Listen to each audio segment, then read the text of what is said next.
I'm Andrea Patterson. I'm an associate professor for liberal studies at California State University in Fullerton.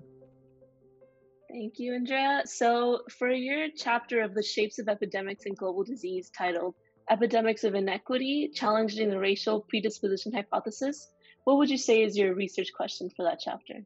Chapter investigates the historic origins of medical and public health practices that, as I argue, continue to be responsible for disproportionate mortality rate of people of color today. I focus on the segregated South in the early 1900s, a time when the area experienced widespread disease and frequent epidemics: tuberculosis, smallpox, typhus, cholera, dysentery, malaria, yellow fever, hookworm, among a host of other diseases. As with COVID today, epidemic disease was exacerbated by environmental conditions such as poverty, lack of medical care, unsanitary and crowded living conditions that had little ventilation and raw sewage contaminating the water supply. Despite these deplorable and external conditions, the explanation for racial health differences was never neglect, discrimination, and racism. Instead, the white medical community, influenced by white supremacist ideology, pointed to biological inferiority, so-called bad genes that allegedly predisposed Black people to bad health and early death. This idea of an unfit race dominated medical discourse, and little was done to improve Black health. Only when epidemics spilled over into white communities would the Public Health Service make some half-hearted efforts to curb disease in Black communities. Not so much to improve Black health, but rather for selfish reasons, to protect white health.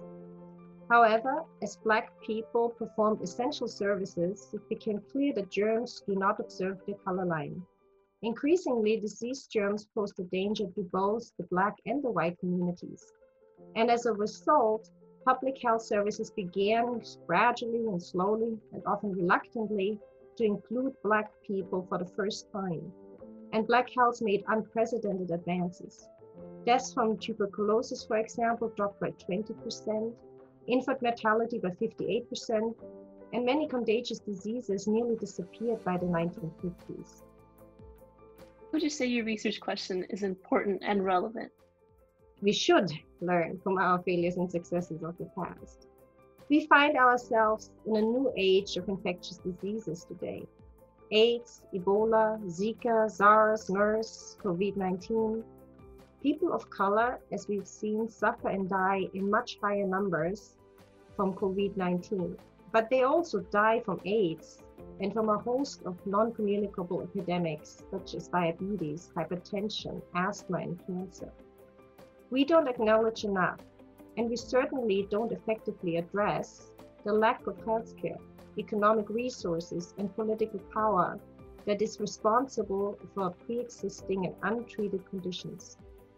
Those conditions create the comorbidities for COVID-19 and contribute to the high death rates among Black and brown people. We don't address the role of discrimination and systemic racism, which is responsible for this health gap. For example, Black maternal death rate today is triple that of white women, and 50% of HIV patients in the South do not receive any treatment. Black women, as a consequence, are 18 times more likely to die of AIDS than white women. They die of neglect, not of faulty genes. Many have limited or no access to basic medical services. Yet, medical training and medical research places a renewed emphasis on biological differences in disease and also in disease outcome. We subscribe to a kind of new eugenics and the idea that race is biological. Such a view alleges that people of color are predisposed to inferior health in nearly all disease categories. Instead of adequately funding basic public health services, vast amounts of resources go into genetic research in an effort to find a biological explanation for why people of color suffer double the rate of infant deaths, for example, or why they have a worse outcome for cancer treatment. This needs to change. Thank you so much, Andrea, for your contribution, and congratulations on your new publication. thank you very much.